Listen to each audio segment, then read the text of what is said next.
Hello guys, today आपका हमारे YouTube channel पर स्वागत है। आज हमारी क्लास है नर्व इम्पल्स की। तंत्रिका आवेग। मानव शरीर में जानकारियों का आदान प्रदान केवल न्यूरॉन के माध्यम से संभव है, लेकिन न्यूरॉन केवल संरचना भर नहीं है, वे सक्रिय रूप से संदेश भेजते हैं। हमने कल पढ़ा था कि न्यूरॉन क्या होते हैं। न्यूरॉन होते हैं जो हमारे ज्ञानेंद्रियों से तो तंत्रिका आवेग हमारे ब्रेन तक पहुंचाते हैं और ब्रेन से जो तंत्रिका आवेग हमारे ज्ञानेंद्रियों तक पहुंचाते हैं। जैसे हम किसी फूल को देखते हैं तो उसकी जो जानकारी है वो हमारे ब्रेन तक कौन से न्यूरॉन लेके जाते हैं? स्वेदी न्यूरॉन। और जो ब्रेन से वापस जानकारी हमारे जो मांसपेशियों हमारे हाथ तक पहुंचती है वो कौन से न्यूरॉन लेके आते हैं? वो गतिवाही न्यूरॉन। और जो इन दोनों के बीच संबंध बनाते हैं वे कौन से न्यूरॉन होते हैं? साहचर्य न्यूरॉन। आगे हम पढ़ते हैं तंत्रिका आवेग। मानव शरीर में जो जानकारियों का आदान प्रदान है वो न्यूरॉन के माध्यम से ही संभव है, लेकिन न्यूरॉन केवल संरचना भर नहीं है, सक्रिय रूप से संदेश भेजते हैं। न्यूरॉन्स क्या होते हैं कि संदेश भेजते हैं, हमारे ब्रेन को संदेश पहुंचाते हैं, ब्रेन से वापस हमारे हाथ पैरों तक, हमारे ज्ञानेंद्रियों तक संदेश लेके आते हैं। यह संदेश एक विद्युत रासायनिक प्रक्रिया के रूप में चलता है। जो हमारी पूरी बॉडी में जो ये संदेश होता है वो एक तंत्रिका आवेग के रूप में, एक विद्युत रसायन प्रक्रिया के रूप में चलता है, जिसे हम तंत्रिका आवेग कहते हैं। एक न्यूरॉन से दूसरे न्यूरॉन में सभी सूचनाएं हैं वो तंत्रिका आवेग के द्वारा प्रवाहित होती हैं, परंतु इसमें संधि स्थल प्रवाह की भूमिका होती है। संधि स्थल एक ऐसी जगह होती है जहां पर दोनों न्यूरॉन एक दूसरे के पास आते हैं, परंतु बिल्कुल चिपकते नहीं हैं, दैहिक रूप से उनके बीच संबंध नहीं होता है, परंतु इसमें संधि स्थल प्रवाह की भूमिका है। एक ही न्यूरॉन में जो सूचनाएं हैं वो भी तंत्रिका आवेग द्वारा प्रभावित होती हैं और एक न्यूरॉन से दूसरे न्यूरॉन में सूचनाएं तंत्रिका आवेग के द्वारा प्रवाहित होती हैं। तंत्रिका आवेग को क्रिया विभव भी कहा जाता है। जैसे जब हम किसी संवेदी सूचना जैसे प्रकाश, दर्द या तापमान को अनुभव करते हैं तो यह उत्तेजना न्यूरॉन में विद्युत आवेग पैदा करती है।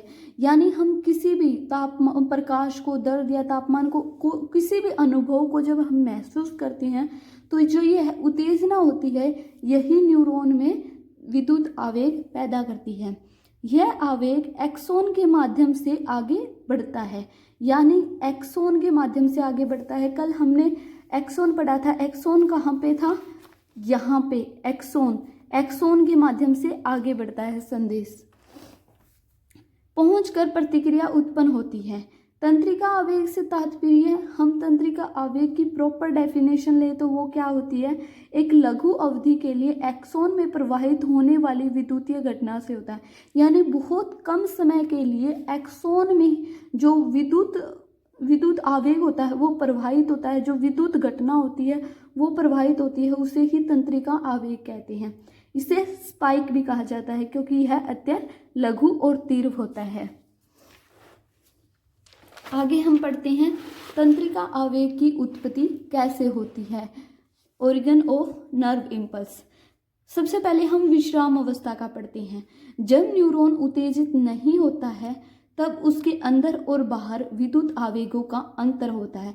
यानी जब न्यूरॉन किसी भी उद्दीपक के द्वारा उत्तेजित नहीं होता है तो उसके अंदर और बाहर के जो न्यूरॉन होते हैं उनमें अंतर होता है।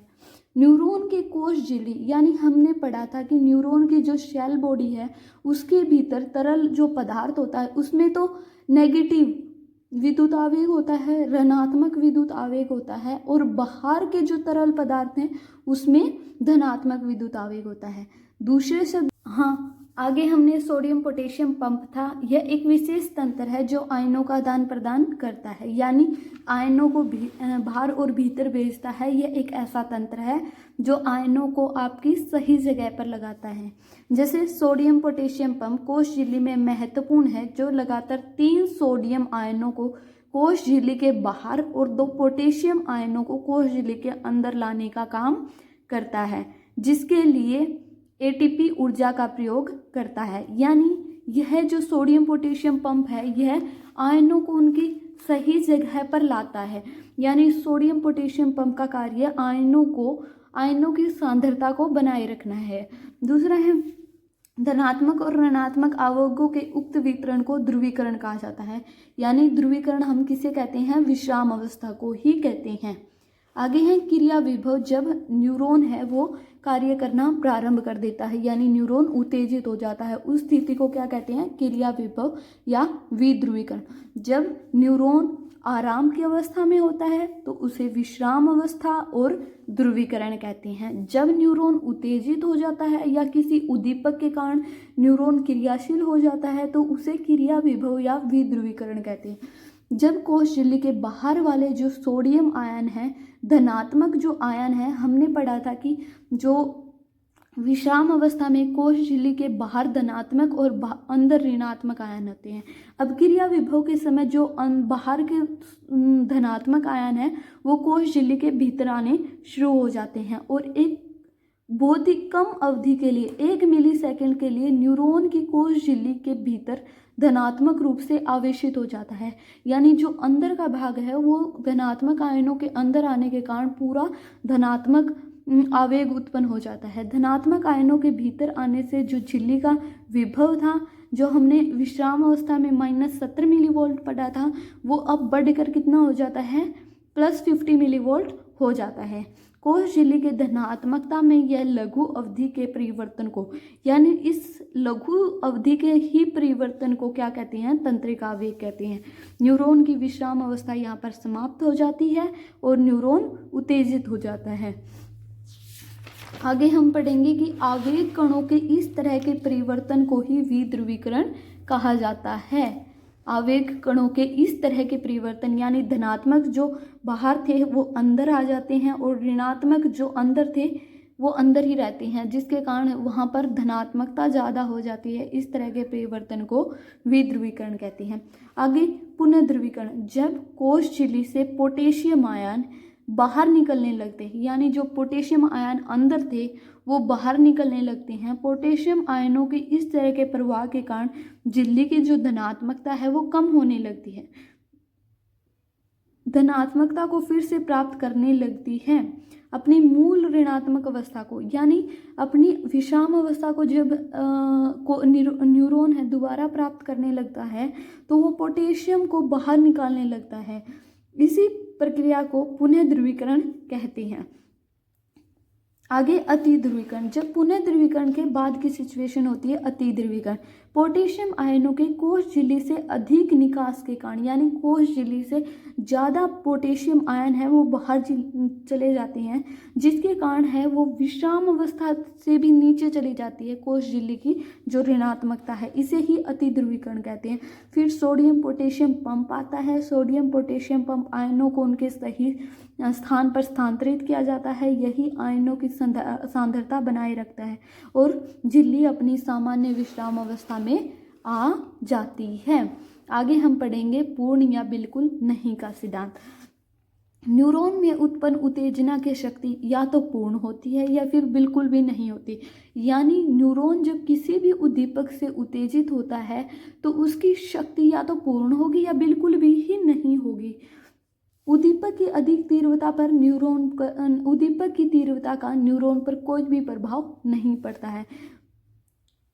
कहने का तात्पर्य है, अगर किसी उद्दीपक द्वारा न्यूरॉन उत्तेजित हो जाए, यानी कोई भी उद्दीपक, कोई भी स्टिमुलस अगर किसी न्यूरॉन को उत्तेजित कर दे तो न्यूरॉन अपनी पूरी शक्ति के साथ उत्तेजित होगा। जैसे उदाहरण के लिए उदाहरण लेते हैं, जब आप बंदूक का ट्रिगर दबाते हैं तो या तो गोली चलती है या नहीं चलेगी। ट्रिगर दबाने के बल, यानी आप ट्रिगर कितने भी जोर से दबा रहे हैं, हल्के से दबा रहे हैं, उसकी गोली की गति पर तो कोई प्रभाव नहीं पड़ेगा। ट्रिगर दब जाएगा तो गोली चल जाएगी और ट्रिगर नहीं दबेगा तो गोली नहीं चलेगी। इसे ही ऑल और नॉन लॉ कहते हैं। आगे हम द्रुम अवस्था पढ़ते हैं। निरपेक्ष द्रुम अवधि और सापेक्ष द्रुम अवधि। निरपेक्ष द्रुम अवधि किसे कहते हैं? किसी भी न्यूरॉन में तंत्रिका आवेग उत्पन्न होने के तुरंत बाद एक विशेष अवधि आती है जिसमें न्यूरॉन को उत्तेजित नहीं किया जाता। यानी एक बार जब न्यूरॉन उत्तेजित हो जाता है, वो फिर से अपनी विश्राम अवस्था प्राप्त कर लेता है, तो न्यूरॉन में कुछ समय के लिए एक ऐसी अवधि आती है जिसमें न्यूरॉन को आप उत्तेजित नहीं कर सकते, या एक स्टिमुलस की तीव्रता यानी कितनी ही क्यों ना हो, हम न्यूरॉन को उत्तेजित नहीं कर पाते हैं, चाहे स्टिमुलस की तीव्रता या मात्रा कितनी ही अधिक क्यों न हो। यह लघु अवधि को निरपेक्ष दुर्द्रव्य अवधि कहा जाता है। यह अवधि 2 से 5 मिलीसेकंड का होता है। आगे हम पढ़ते हैं सापेक्ष दुर्द्रव्य अवधि। निरपेक्ष दुर्द्रव्य अवधि के बाद सापेक्ष दुर्द्रव्य अवधि आती है। इसमें न्यूरॉन केवल वैसे ही उद्दीपकों द्वारा उत्तेजित होता है जिनकी तीव्रता सामान्य से अधिक होती है। इस अवधि को सापेक्ष दुर्द्रव्य अवधि कहा जाता है। और यहीं पे हमारा जो तंत्रिका आवेग का है टॉपिक वो ख़त्म होता है। आगे हमारा जो टॉपिक है वो है सिनेप्स। जो सिनेप्स क्या होती हैं आगे हम ये पढ़ेंगे, उसका डायग्राम के बारे में समझेंगे। आपको ये नोट्स चाहिए हैं तो प्लीज़ चैनल को लाइक करें, सब्सक्राइब करें। Thank you.